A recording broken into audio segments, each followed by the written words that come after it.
የካይሮ የትራምፕ መልእክተኛ ጠበቅ ያለ ምክር። አሜሪካ በካይሮና አዲስ አበባ የሁለቱ መሪዎች መገናኘት አዲስ አይደለም። በመጨረሻ በግብጽ ነገር ማክረር ነገር ተበላሸ እንጂ ከዚህ ቀደም አንድ ጊዜ ተገናኝተዋል።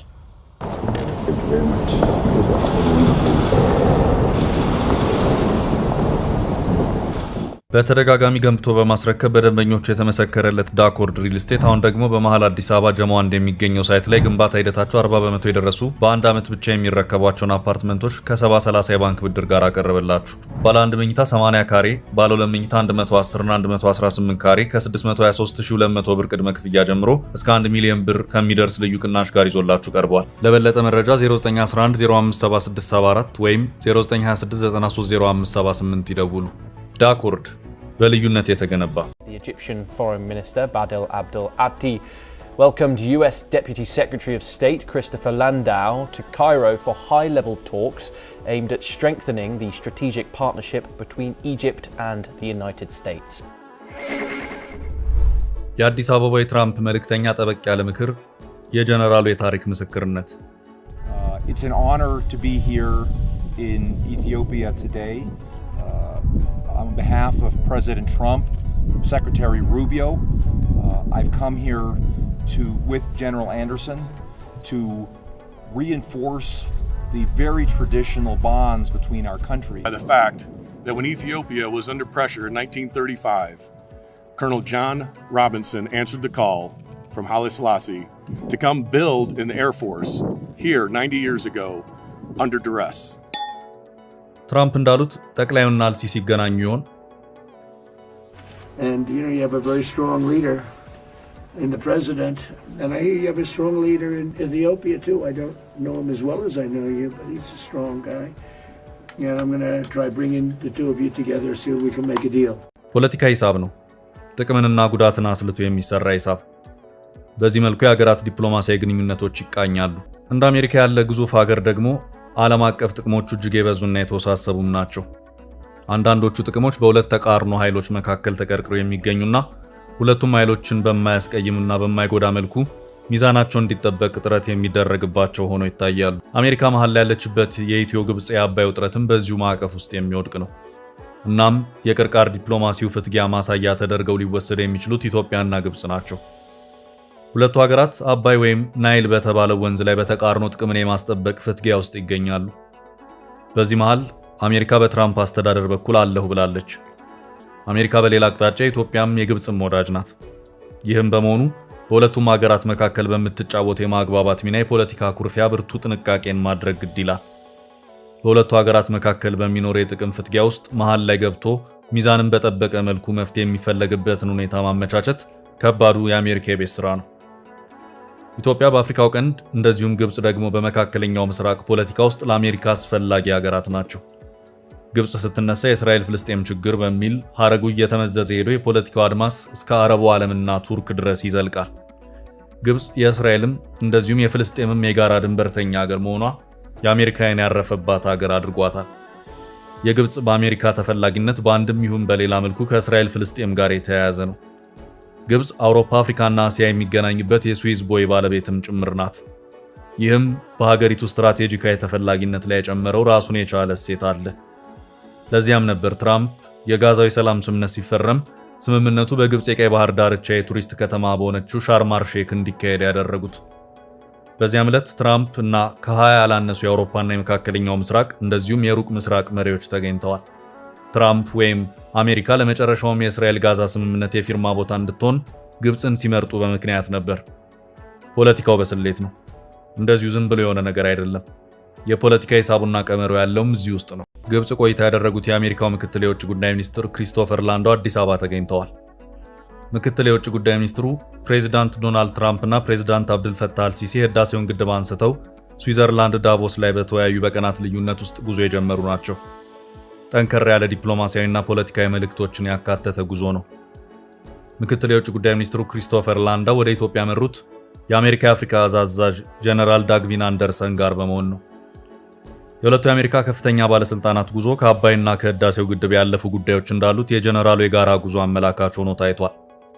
By the fact that when Ethiopia was under pressure in 1935, Colonel John Robinson answered the call from Haile Selassie to come build in the Air Force here 90 years ago under duress.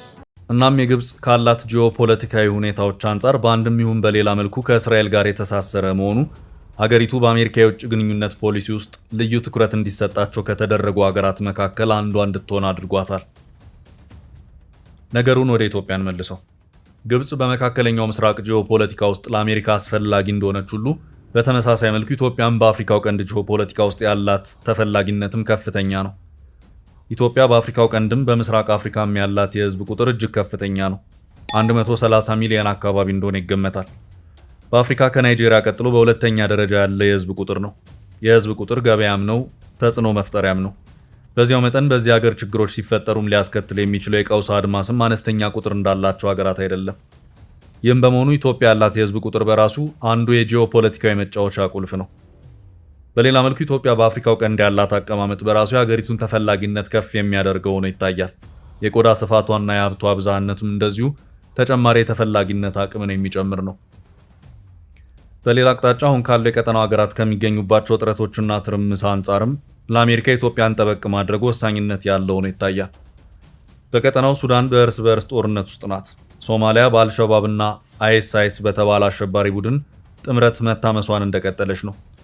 ሀገሪቱ ለሩብ ክፍለ ዘመን በአፍሪካ ህብረት ሰላም አስከባሪ ስር ብትቆይም ዛሬም ድረስ በሶማሊያ ጠንካራ ማዕከላዊ መንግስት ማቆም አልተቻለም። የትራምፕ ሰዎች ሁለታችሁንም እንስማችሁ በማለት ካይሮ ቆይታ አድርገው አሁን ደግሞ አዲስ አበባ ደርሰዋል። የካይሮ ድምፅ ከበቂ በላይ ተሰምቷል። የግብፅ ድምፅ ጎልቶ ለመሰማቱ ዳቮስ ምስክር ነው። ቀጣዩ የራስን እውነታ የማስረዳት የቤት ስራ በኢትዮጵያ ላይ ተጥሏል። ምክትል ውጭ ጉዳይ ሚኒስትሩ ክሪስቶፈር ላንዳው ከካይሮም ከአዲስ አበባ መልስ ከተላኩበት ተልዕኮ ሪፖርታቸውን አጠናቅረው ያቀርባሉ።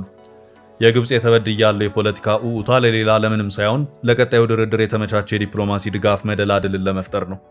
ግብፅ የመደራደር አቅሟን ከፍ ለማድረግ ኢትዮጵያ በሰራችው ግድብ ምክንያት ከፍ ያለ ጉዳት ስለደረሰብኝ ካሳ ይከፈለኝ እስከ ማለት የደረሰች መሆኑ አይዘነጋም። ኢትዮጵያ ያለችበት የሶማሊያ አፍሪካ ሰላም ጦር አስከባሪ ከሀገሪቱ የሚወጣ ከሆነ በሐሰን ሼክ መሐመድ የሚመራ የሶማሊያ መንግስት መፍረሱ ጥርጥር የለውም። ይህ ከሆነ ሶማሊያ እንደ አልሸባብና ኤስአይኤስ ባሉ አሸባሪዎች እጅ ወደቀች ማለት ነው። ክፍተቱ ከተፈጠረ ሶማሊያን ወደ ዓለም አቀፍ የሽብርተኞች መፈልፈያ ምድር የሚቀይራት ይሆናል። ሶማሊያን ሲያስቡ አሜሪካውያንን እንቅልፍ የሚነሳው ነጥብ ያለውም እዚህ ጋር ነው። ከዚህ አንጻር ከሶማሊያ ጋር ረዥም ድንበርን የምትጋራው እንደዚሁም በሶማሊያ ጦርን በማሰማራት ጭምር የምትሰራ ኢትዮጵያ ለአሜሪካ በእጅጉ አስፈላጊ ናት። ይሄኛው ከሶማሊያ አንጻር የሚታይ ነው። አሁን ደግሞ በአፍሪካው ቀንድ ቀጠና በጅቡቲም ውጥረት እየነገሰ ይታያል። ለረጅም ዓመታት ሰላም ውስጥ የቆየችው ጅቡቲ ፖለቲካዋ ጤናው ታውቋል። በአገሪቱ ሁለት ጎሳዎች አፋሮችና ኢሳዎች መካከል ነፍጥ አንስተው የመፋለም ሁኔታዎች እየታዩ ነው። የጅቡቲ አፋሮች በጅቡቲ ኢሳዎች የፖለቲካ የበላይነት ተወስዶብናል በማለት ነፍጥ አንስተው መፋለም ከጀመሩ አላደር ብለዋል። አሁን ደግሞ የበለጠ ተጋግሎ ይገኛል። የአገሪቱ ፕሬዝዳንት ኢስማኤል ኦማር ጊሌህ የአገር መሪዎችን የስልጣን መወዳደሪያ ዕድሜ ገደብ የሚጥለውን አንቀጽ አስነስተው በያዝነው ዓመት ለስድስተኛ ጊዜ ለመወዳደር መዘጋጀታቸው ደግሞ ሌላ አዲስ የጅቡቲ ፖለቲካ ራስ ምታት ሆኗል። በዓለማችን እጅግ ወሳኝ የተባለለት የቀይ ባህር ባቤል መንደብ ባለቤት የሆነችው ጅቡቲ አሜሪካ፣ የፈረንሳይና የሌሎች ሀገራት የጦር ሰፈርም ያለባት ሀገር ናት። ከዚህ አንጻር አሜሪካውያኑ የጅቡቲን ሰላም አጥብቀው ይፈልጉታል። ልክ እንደ ሶማሊያ ሁሉ ጅቡቲም የኢትዮጵያ ድንበር ተጋሪ ሀገር ናት። በተጨማሪም ጅቡቲ ከኢትዮጵያ ጋር ያላት የኢኮኖሚ ትስስርም ከወደብ አገልግሎት እስከ ባቡርና የኤሌክትሪክ መስመር ግንኙነትም ጭምር የዘለቀ ነው። እናም በጅቡቲ አቅጣጫም ቢሆን ኢትዮጵያ በአሜሪካ ፖለቲካ ውስጥ ተፈላጊ ናት። በተለይ ደግሞ ከወቅቱ የፖለቲካ ትኩሳት ጋር በተያያዘ። በዚህ ሂደት ውስጥ ደግሞ የሰሜን አፍሪካዋ ግብጽ በሶማሊያም በጅቡቲም አለው እያለች ትገኛለች። የግብጽ ባለስልጣናት ጅቡቲ ከርመው ካይሮ ተመልሰዋል። እስካሁን ባለው ሁኔታ አልተሳካላቸውም እንጂ በሶማሊያ ምድርም ጦራችንን ካላስገባን ሲሉም ነበር። ግብጽን ከሰሜን አፍሪካ ወደ አፍሪካው ቀንድ የሳባት የሶማሊያና የጅቡቲ እንደዚሁም የኤርትራ ጉዳዮች ግድ ብለዋት ሳይሆን ሀገራቱ የአባይ ምንጭ የሆነችው ኢትዮጵያ ጎረቤቶች በመሆናቸው ነው። አሁን ትራምፕ አስተዳደር ፊት ባለው ጠረጴዛ ላይ የተቀመጠው ይሄው የአባይ ወይም የናይል በተለይም ደግሞ የታላቁ ህዳሴ ግድብ ጉዳይ ነው። በእርግጥ ትራምፕ ከህዳሴው ግድብ ጋር በተያያዘ ሲሰጧቸው የነበሩት አስተያየቶች የሳንቲሙን አንድ ገጽታ ብቻ በመመልከት ሲነገሩ የነበሩ መሆናቸው ጥርጥር የለውም። የትራምፕ እይታና አስተያየቶች በበቂ መረጃ ላይ የተመሰረቱ እንዳልሆኑ በግልጽ ሲታዩ የነበሩ ናቸው። ኢትዮጵያ በግብጽ ላይ አባይ ውሃን እንደዘጋችና ግብጽ ተበዳይ አድርጎ የማቅረብ ሁኔታዎች ታይተዋል። ይህ ነጥብ ትራምፕ ከአባይ ጋር በተገናኘ ማብራሪያ ሲሰጡ የሚሽከረከሩበት አንኳር ሀሳብ ሆኖ ይታያል። ትራምፕ ሁለቱ ሀገራት ዳግም ወደ ድርድር መግባት አለባቸው ሲሉም በዚሁ መረዳት ውስጥ ሆነው እንደሆነም ግልጽ ነው። ትራምፕ በግብጽና ኢትዮጵያ መካከል በአፋጣኝ ድርድር የሚጀምርበት ሁኔታ እንዲፈጠር አድርጋለሁ ባሉ በቀናት ልዩነት ውስጥ የአሜሪካ የውጭ ጉዳይ ምክትል ሚኒስትር ክሪስቶፈር ላንዳው ግብጽ ካይሮ ላይ ቆይታ በማድረግ ከግብጽ ባለስልጣናት ጋር ከመከሩ በኋላ አዲስ አበባ ገብተዋል።